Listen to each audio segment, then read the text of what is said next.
Assalamualaikum warahmatullahi wabarakatuh.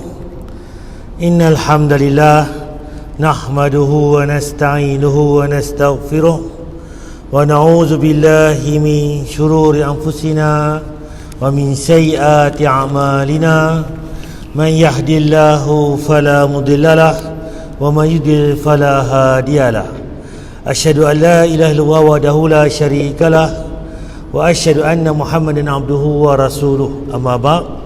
Yang saya hormati Tuan Imam Bersih Kuasa Masjid Tuanku Syed Putra Jamalul Lail Kangar Perlis, tuan-tuan pemuda Allah sekalian.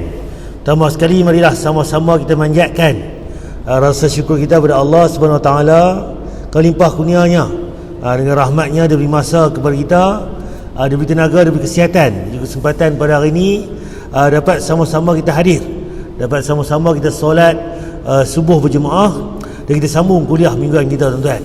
Itu hari ini, tuan-tuan, 2 April bersamaan dengan 19 Syaban. Kita pun tak lama, tuan, nak sambut bulan Ramadan, tuan. Dan saya tu minta maaf, tuan, minggu lepas, tuan, kuliah saya tak ada.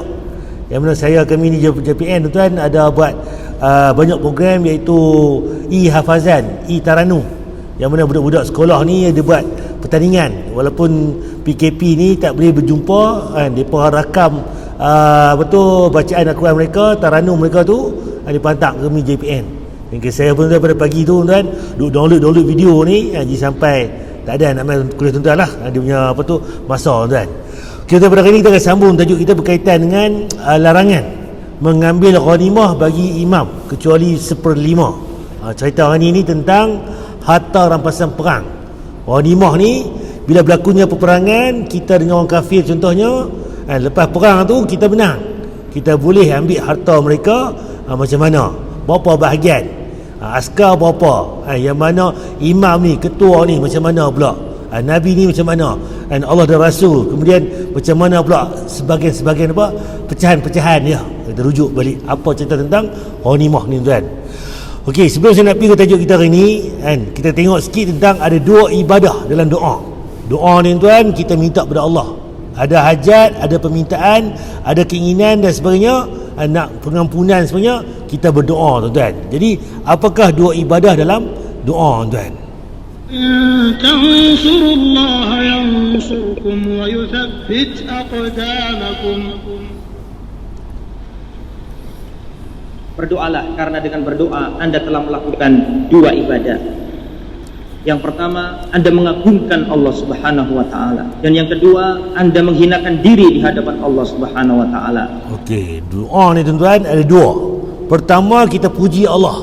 Tuan-tuan baca, alhamdulillahirabbil alamin wassalati wassalam. Segala puji bagi Allah, Tuhan sekalian alam, dan salawat dan Nabi junjungan kita. Itu cara adab berdoa. Kita puji Allah, kita salawat pada Nabi, dan kita minta ampun pada Allah. Kita kembali pada Allah bahawa kita ni alpa, kita ni ghalik, kita ni banyak kelemahan. Itu doa, tuan. Dan 2 hal tadi akan menjadikan diri kita memperoleh kecintaan Allah Subhanahu wa taala. Sebab tu nama doa. Kalau tuan-tuan ada doa pula, alhamdulillah wassalatu wassalam ni, ya Allah, aku sihat, aku kuat, aku gagah, aku kemah, aku hebat. Tak ada doa ke, tuan-tuan? Kalau tuan-tuan kata lagu tu, apa perlunya doa?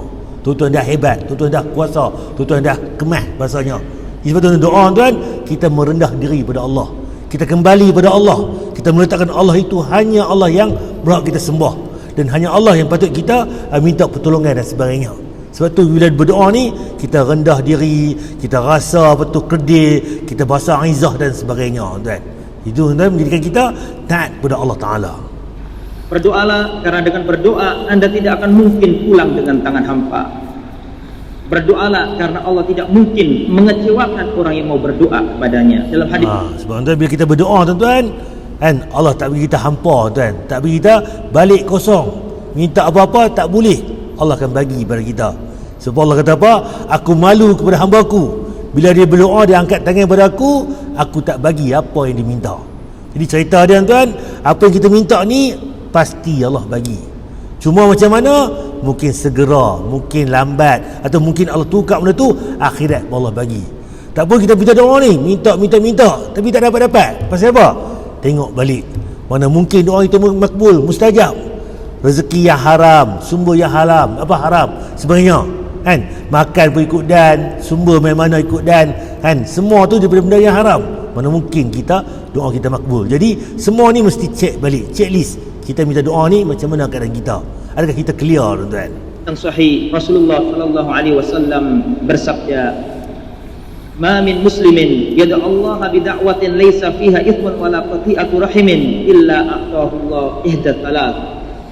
Tidaklah seorang muslim berdoa kepada Allah selama dia tidak melakukan kezaliman dan selama dia tidak memutuskan tali silaturahim. Nampak ada dua benda. Pertama, berdoa kepada Allah ni selagi mana apa? Tak berlaku zalim, tak buat lebih kurang kat orang, kan? Bagi hak pada orang, keadilan itu.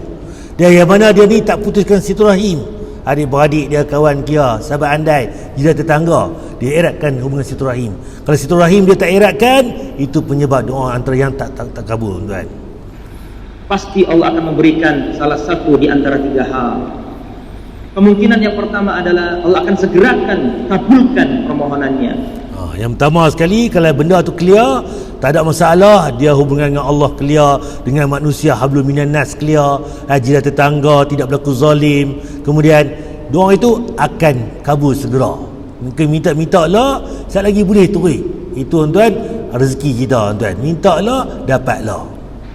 Dia minta kaya, Allah langsung kasih kaya. Dia minta rahmat, langsung dikasih rahmat oleh Allah Subhanahu wa taala. Adapun kemungkinan yang kedua adalah Allah simpan doanya tadi untuk kebaikan orang yang berdoa pada hari kiamat. Mungkin yang kedua ni minta daripada awal tu, zaman remaja tu ni, zaman kecil-kecil, mai belia, mai tua, kan? Bahkan meninggal tak boleh pun doa yang diminta. Tapi apa? Allah bagi benda tu, simpan bila? Akhirat Allah bagi. Itu lebih baik lagi. Jadi kita dapat kat dunia ni, mungkin kita kalik. Dapat minta kaya, ya Allah bagi kaya. Allah bagi kaya, kan? Dulu boleh main masjid, tuan, lah subuh pun tak boleh main dah. Pasal apa? Ustaz buka cawangan KL, buka di Johor, buka di Perak, Ipoh, semalam sampai naik kereta baru pukul 3 pagi. Lena letih, bangkit pun pukul 8 pagi dah subuh. Contoh. Dulu ni boleh main masjid berjemaah, tuan. Lah ni kata sembahyang berjemaah. Sembahyang yang wajib pun dia jadi subuh gajah, tuan. Ini contoh, tuan. Nak dunia kaya, Allah bagi kaya. Tapi kita lebih kurang daripada benda-benda lain. Sebab tu, tuan, apa pengaturan Allah ni dah elok dah, tuan-tuan, sebenarnya.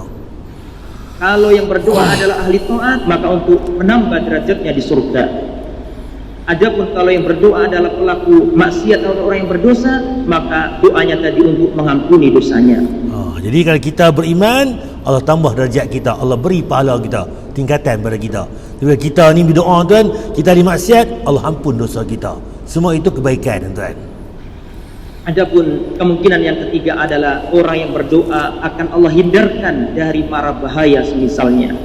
Mungkin kita minta doa, tuan, bagi kaya, tak kaya pun, tapi Allah hindarkan mara bahaya. Balik sekali lagi, tuan, dengan izin, tuan, kalau ikut Lauh Mahfuz tu tentang kita punya qada dan qadar kita, insiden, mungkin kita patah kaki, mungkin lumpuh sebagainya. Tapi dengan doa kita, tuan-tuan, Allah tak bagi lumpuh, tuan. Bayangkan duit banyak pun dengan lumpuh, tuan, tak jadi apa, tuan. Dia Allah tukar, tuan.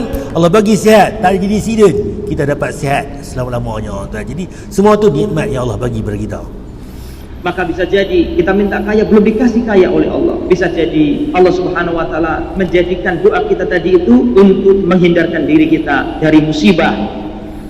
Maka jangan pernah berhenti berdoa, karena orang berdoa tidak akan pernah dikecewakan Allah.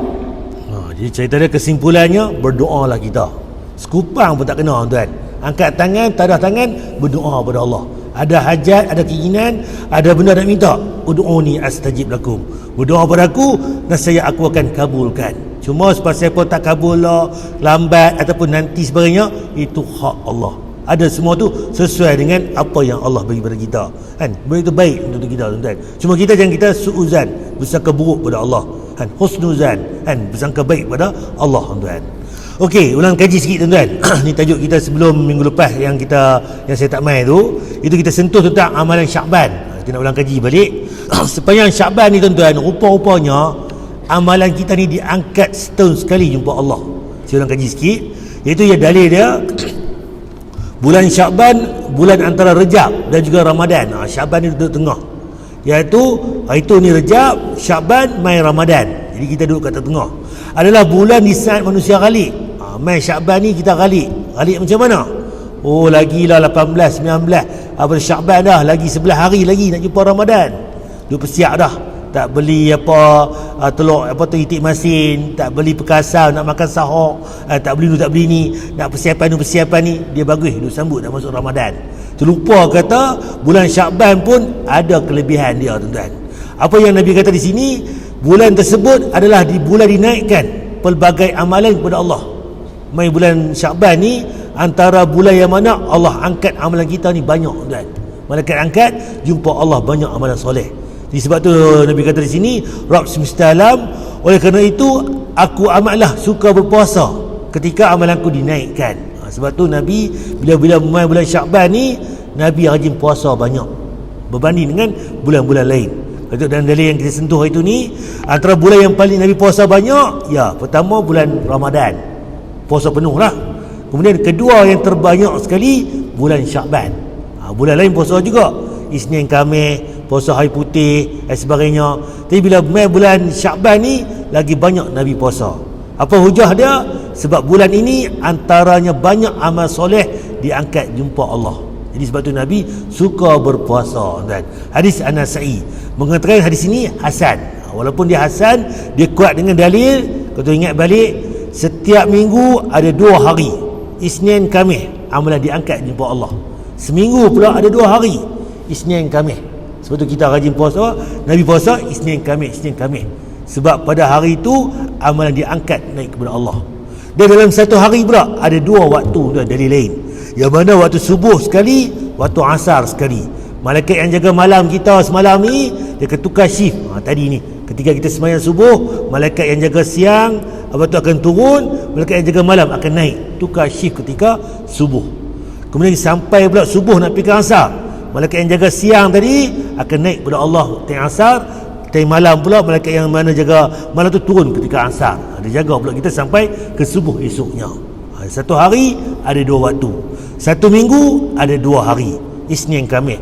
Setahun pula ada 1 bulan, iaitu bulan Syaban, tuan. Okey, sebab tu tuan-tuan, bila mai bulan Syaban, banyaknya puasa tadi, Nabi puasa. Bahkan Aisyah kata pula, kan, aku masih memiliki hutang puasa Ramadan. Aisyah ni dia ada hutang puasa Ramadan. Orang perempuan biasalah, ada hari yang ni ada hari yang uzur sebagainya, kena ganti. Jadi apa dia kata, aku tidaklah mampu mengqadakannya. Aisyah tak mampu nak qada puasa ni kecuali di bulan Syaban. Yahya, salah satu perawi hadis, mengatakan bahawa hal ini dilakukan Aisyah kerana beliau sibuk menguruskan Nabi sallallahu alaihi wasallam. Hadis Bukhari, Muslim. Kita nak mengata kaum perempuan, mai bulan Syaban lah baru kalau nak ganti puasa. Bulan ni setahun ni ada 12 bulan. Pasal apa hari tu tak mau qada siap-siap sebagainya, bayar siap-siap, mai last minute baru nak ganti. Tak, tuan-tuan. Sebab apa? Aisyah sendiri pun dia banyak puasa ganti, yang mana hari tu ni Ramadan tahun lepas, kan, diganti di bulan Syaban banyaknya. Jadi itu pun salah satu boleh mana kita orang lelaki ikut sunnah Nabi, banyak puasa hari Syaban. Yang perempuan dia puasa ganti, dua-dua boleh. Hari ni nak puasa pun boleh, esok pun boleh, bila-bila sepanjang Syaban pun boleh, tuan-tuan. Sebab apa? Dalam lingkungan Syaban ini Nabi perbanyakkan puasa di bulan Syaban. Dan Aisyah pula banyaknya puasa ganti di bulan Syaban, tuan-tuan. Hadis Bukhari dan Muslim. Dan last sekali, tuan-tuan, dalam tajuk minggu lepas ni kita sentuh perbanyakkan amal membaca Quran di bulan Syaban. Bulan Syaban ni, kan, sahabat-sahabat dahulu ni mereka jadikan bulan Al-Quran. Bulan macam mana? Bulan Syaban ni kuantiti mereka cintakan, mereka baca Quran banyak, tuan. Apa dalil dia? Salamah bin Khalil berkata, dahulu bulan Syaban disebut pula dengan bulan membaca Quran. Jadi bulan Syaban ni, kan, terkenal dengan sahabat-sahabat ni, mereka banyak pula baca Quran, kan. Kita lah, bila kita nak main Ramadan, nak bangkit malam buat tahajud, duk main tarawih, kita nak baca Quran surah panjang-panjang. Jadi pederah dia bila? Pederah dia bulan Syaban. Macam kita lah, ni, kan, bulan lain mungkin baca 1 muka 2 muka. Main bulan Syaban ni, pagi tu 5 muka dah. Mungkin dah mula dah 1 juzuk dah 1 hari contohnya. Duk perangat balik dah, tuan-tuan. Itu amalan-amalan para sahabat. Am bin Qais ketika memasuki bulan Syaban beliau menutup kedainya. Sahabat Nabi tuan, bila mai bulan Syakban depa tutup kedai kan, dan lebih menyibukkan diri dengan Al-Quran. Abang kata depa sanggup tuan tutup kedai ni. Kalau ikut untung ni kita, tutup sehari boleh 500. Kalau sebulan ni 5,000 15,000 ni. Contoh, kita nampak duit tu banyak tuan. Tapi para sahabat tuan, dia sanggup tutup kedai, sanggup menyibukkan diri dengan Al-Quran tuan. Abu Bakar Al-Bakhi berkata, Balqi, bulan Rajab Sa'ad menanam. Di bulan Rajab itu ni bulan lepas duk tanam pokok. Bulan Syakban lah ni Sa'ad menyiram, duk jirui.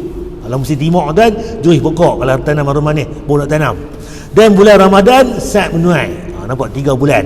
Rajab itu duk tanam, mula tanam. Bulan Syakban lah duk jirui. Kita ambil hasil bila?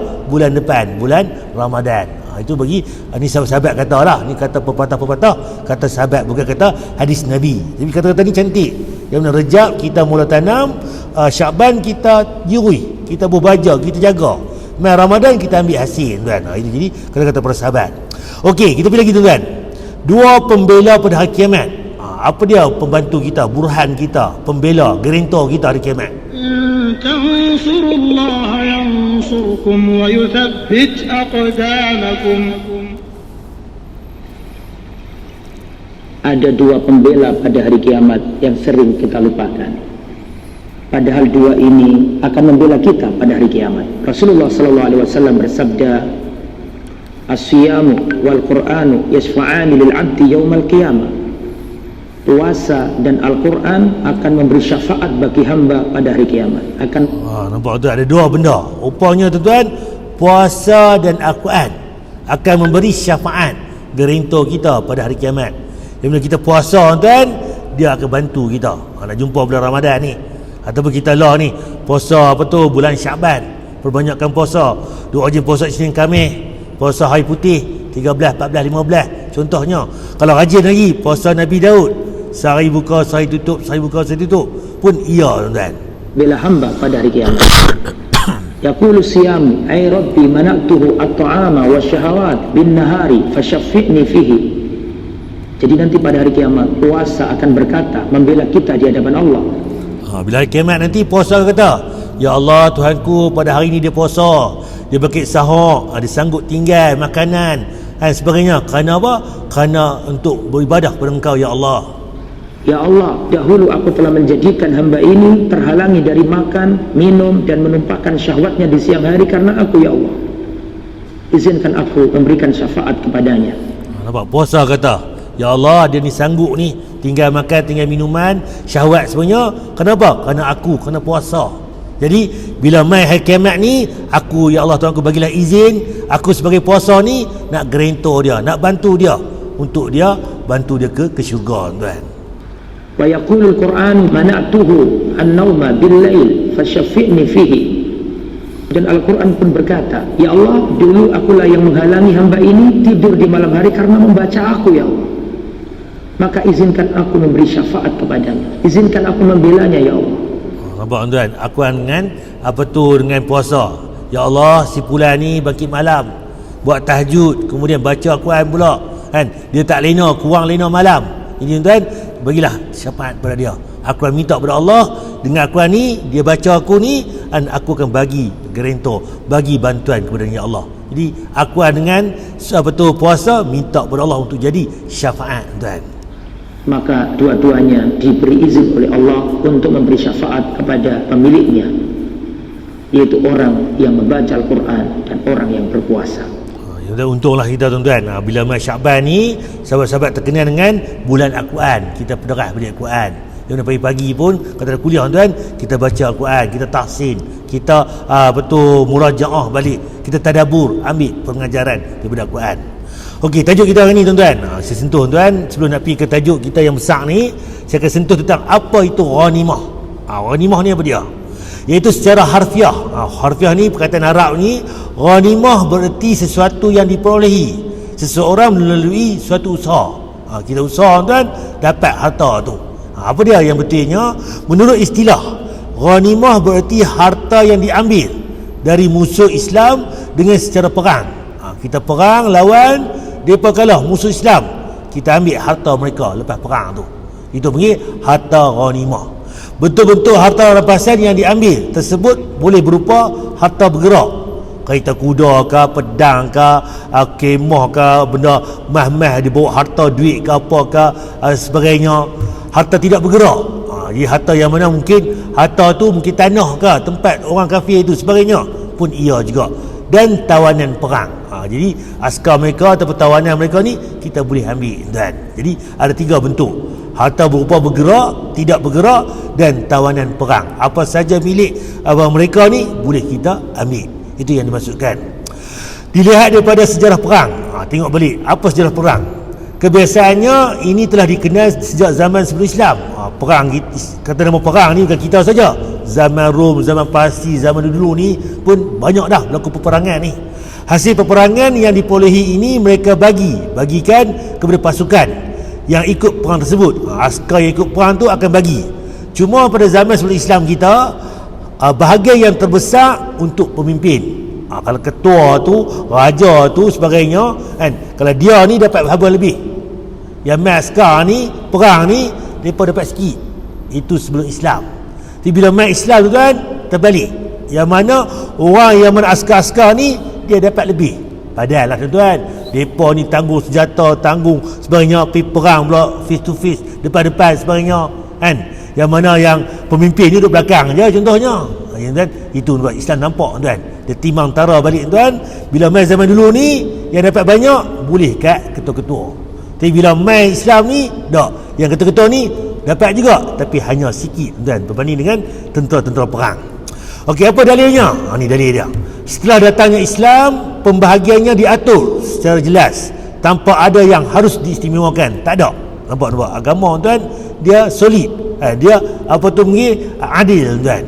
Keabsahan mengambil ghanimah ini daripada musuh dikalahkan dapat dilihat dalam surah Al-Anfal ayat 41 dan 69. Ayat 41 surah itu menjelaskan memuat saja apa tu siapa saja yang akan mendapatkan ghanimah tersebut.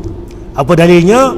Ketahuilah sesungguhnya apa saja yang dapat kamu perolehi sebagai rampasan perang, maka sesungguhnya 1/5 untuk Allah, Rasul, kerabat Rasul, ahli-ahli yatim, anak-anak yatim, dan anak-anak orang-orang miskin, dan ibn sabil, orang yang terlantar dalam perjalanan. Nampak? 1/5 ni untuk golongan yang mana hak Allah, Rasul, kerabat Rasul, anak-anak yatim, orang miskin dan juga ibn sabil. Itu 1/5. Dan dengan demikian yang dibahagi-bahagi kepada para pasukan yang ikut berperang adalah 4/5. 1/5 yang tadi pecahan kecil tadi, 4/5 bagi pada orang yang tentera pergi perang. Nampak tuan? 4/5. 1/5 bahagian lainnya dibagikan kepada pihak-pihak yang dicantum tadi, yang Allah sebut dalam ayat tadi Al-Anfal tadi. Adapun surah Al-Anfal ayat 69 berbunyi, maka makanlah dari bahagian rampasan perang yang telah kamu ambil itu. Tentera-tentera tadi ambil, makanlah daripada harta rampasan perang itu sebagai makanan yang halal, lagi baik, dan bertakwalah kepada Allah. Minta takwa kepada Allah tuan. Nampak tuan?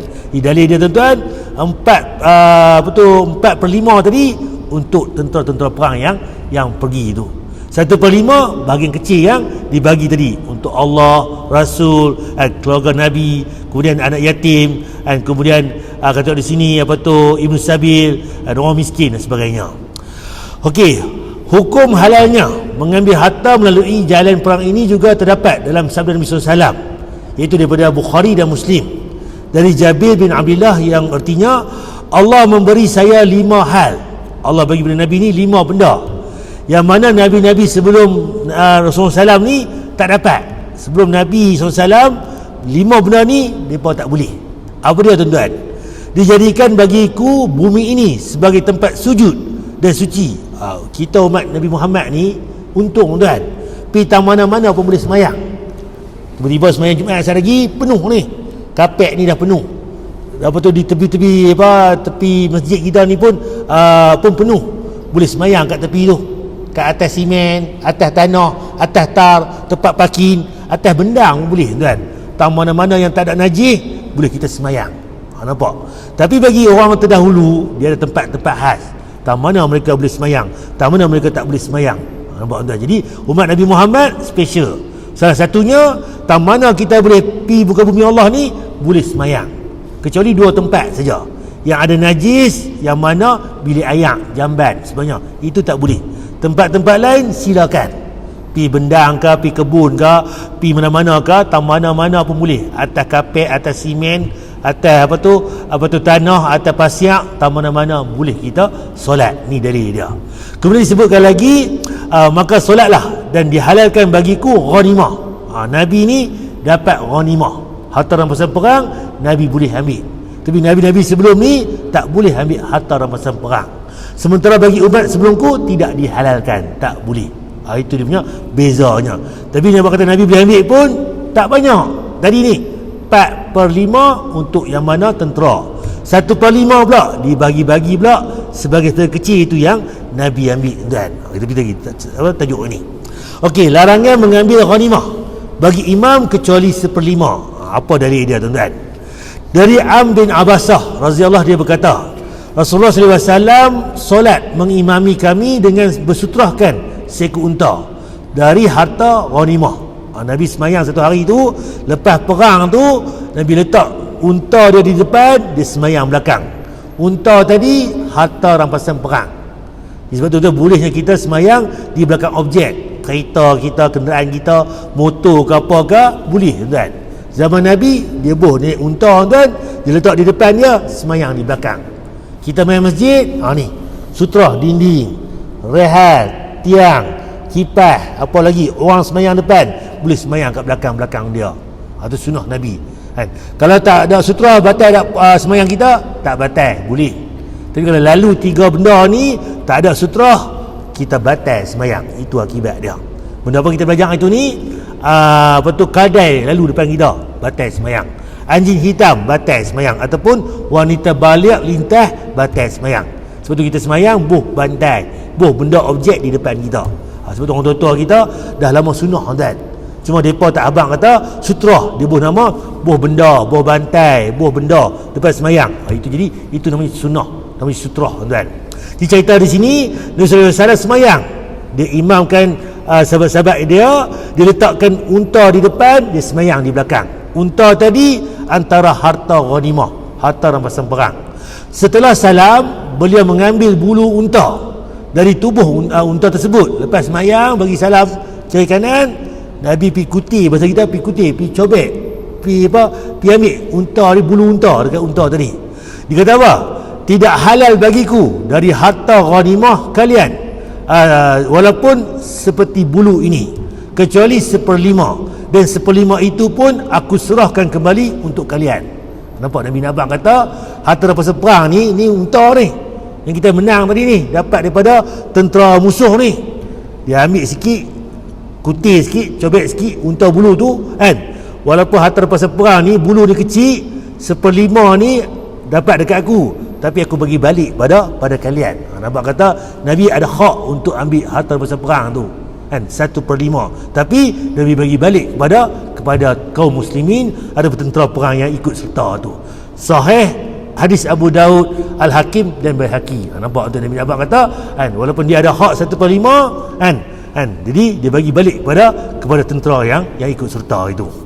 Dari Am bin Shu'aib, dari ayahnya, dari lain pula dari datuknya, bahawa Rasulullah SAW mendatangi seekor unta, kemudian beliau mengambil bulunya dari bonggolnya. Bonggol unta ni belakang ni lah, dengan 2 jari. Nabi ambil 2 jari tu, Nabi kutih lah bahasa kita ni, cekok, tarik kan. Sesungguhnya tidak halal bagiku sesuatu pun dari harta fai, dan juga tidak pula bulu ini kecuali 1/5. 1/5 itu pun aku serah kembali pada kalian. Nampak tuan, hadis ini hasan. Yang awal tadi sahih, yang ini hasan tapi dikuatkan dengan yang sahih tadi. Hadis Abu Daud, An-Nasai, Ahmad, Ibnu Jarud. Nampak tuan, jadi semua ni kuat kan, lagi kuat menguatkan. Dalam bab ini diriwayatkan juga dari beberapa orang sahabat, di antaranya Al-Irbad bin Sariyah dan Kharijah bin Am. Tetapi sanadnya masih dipersoalkan, namun masih boleh digunakan pakai sebagai riwayat penguat. Walaupun tadi hadis tadi hasan, dia kuat dengan sahih tadi. Jadi benda ni boleh diterima tuan. Okey, kandungan bab akhir sekali. Tidak boleh mengambil bahagian harta ghanimah sebelum diserahkan 1/5 kepada imam. Jadi kalau tentera ni dia perang tak ada nak habis lagi dah, ataupun dah habis, orang tak bagi habis lagi, kita pergi ambil dah. Tak boleh tuan. Dia mesti 1/5 tadi serah pada imam dulu, iaitu kepada Nabi sebagai pengurus sebagainya ni. Itu kemudian barulah baki tu dibagi-bagikan.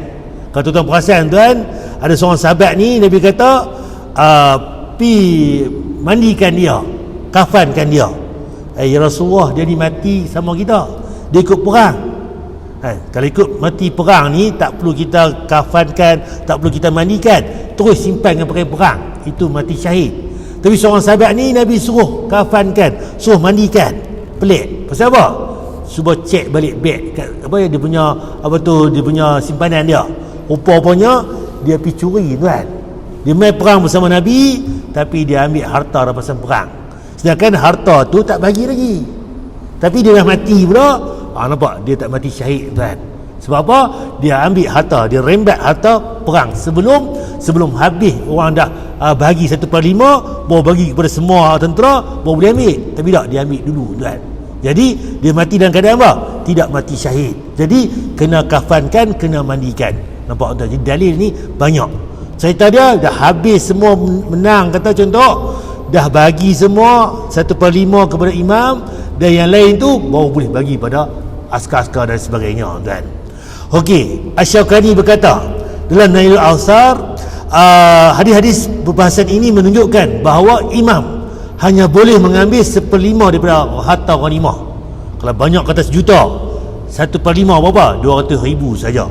Yang lebih tu 800,000 kena bagi pada tentera-tentera yang hadir. Macam itulah lebih kurang tuan. Anak itu faham. Lalu bakinya dibahagikan kepada anggota pasukan yang berhak. Selebih tadi 4/5 kepada anggota yang perang ikut serta. 1/5 yang ia ambil juga bukan seluruhnya.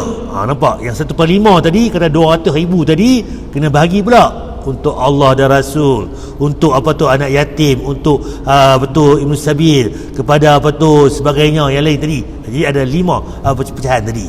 Ketahuilah dia kata sini, namun ia wajib mengembalikan kepada kaum muslimin berdasarkan perincian yang mana Allah sebut tadi, dari surah Al-Anfal tadi dan sebagainya.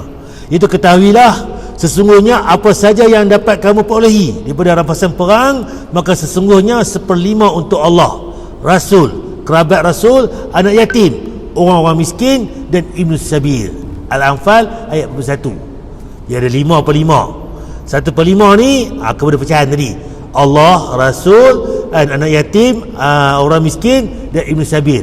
Yang 4 tadi baru bagi pada tentera-tentera perang yang ikut serta tuan. Nampak jelas tuan. Tapi kalau sebelum Islam 5/5 ni boleh jadi 4 ni boleh dekat pemimpin, raja sebagainya. Yang 1/5 ni baru boleh dekat tentera-tentera. Nampak Islam tak? Islam ni dia bagi yang sesuai dengan keadilan dia tuan-tuan. Para ulama berbeza pendapat tentang siapakah yang berhak mengambil 1/5 itu. Sebab apa? Sepeninggalan Nabi SAW, lepas Nabi wafat, Nabi meninggal, macam mana? Namun menurut pendapat yang benar adalah 1/5 itu menjadi hak imam, pemimpin Islam kita lah. Ibnu Katsir berkata dalam kitab tafsir Al-Quran Al-Azim, para ulama lainnya berpendapat bahawa 1/5 itu digunakan oleh imam untuk kemaslahatan umum, iaitu muslimin, sebagaimana juga harta fal. Harta fal ni apa dia? Harta bagi kita yang mana, contoh kita negara Islam kita ni ada orang Cina, orang India sebagainya, mereka kena keluarkan cukai tuan. Itu tuan. Jadi itu yang kita kata harta fal tadi. Ia merupakan pendapat Malik dan pendapat majoriti ulama salaf, dan inilah pendapat yang paling sahih kan. Pendapat yang benar adalah ahli bait, keluarga Nabi memiliki hak dari harta 1/5 itu. Hal itu berdasarkan hadis daripada Abdullah bin Abbas.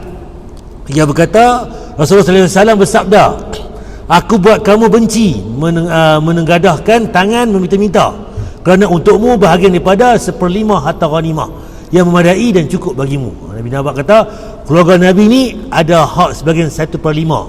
1/5 tu pula bagi kecil untuk keluarga Nabi. Itu ada. Sebab apa? Nabi tak suka ni meninggalkan keluarganya dalam keadaan meminta-minta. Sebab tu kita ni bila kita kaya ni, keluarga yang kaya ni, lebih baik tinggal harta pada anak kita ni dalam keadaan ada berkecukupan.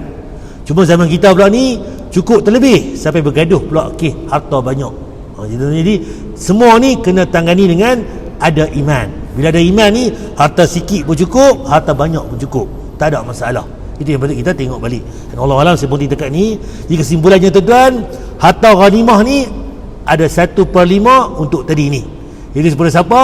Kepada Allah dan Rasul, kerabat Rasulullah, anak yatim, orang miskin dan ibnu sabil. 4/5 tu kembali kepada yang ikut serta pergi perang. Cantiknya Islam ni, dia bagi tahu dengan jelas, tuan. Jadi itu apa tajuk kita hari ni, tuan. InsyaAllah dalam minggu depan, tuan, kita akan sentuh nanti tentang Ramadan pula lah kot. Sebab Ramadan pun tak lama lagi, seminggu 2 minggu lagi ataupun seminggu lebih lagi. Kita akan sentuh tentang apakah tentang Ramadan ni, apa kelebihan Ramadan. Dan kita tengok nanti pula sehari minggu depan tu pula sembahyang tarawih macam mana. Ada yang 11, ada yang 20, ada yang lebih pada 20 pun ada. Macam mana apa dalil dia dan sebagainya. Kemudian kita tengok apa pula Lailatul Qadar sebagainya, dan seterusnya lah tentang Ramadan, tuan. Ada tuan tanya, tuan, tajuk kita hari ni berkaitan dengan tentang ghanimah 1/5 kepada imam. Ada tuan tanya kenapa saya rasa dekat untuk ini. Itu insyaAllah kita alhamdulillah lah tahun ni, tuan, kita boleh sembahyang tarawih bersama-sama. Cuma tengoklah nanti ada garis panduan nanti macam mana nak buat nanti. Buka puasa di masjid boleh tak boleh? Saya rasa boleh, cuma mungkin nak kena bungkus ke macam mana ke, kita tunggulah arahan daripada pemerintah, tuan. Dan Allah Alam. Subhanakallahumma wa bihamdika asyhadu an la ilaha illa anta. Assalamualaikum warahmatullahi wabarakatuh.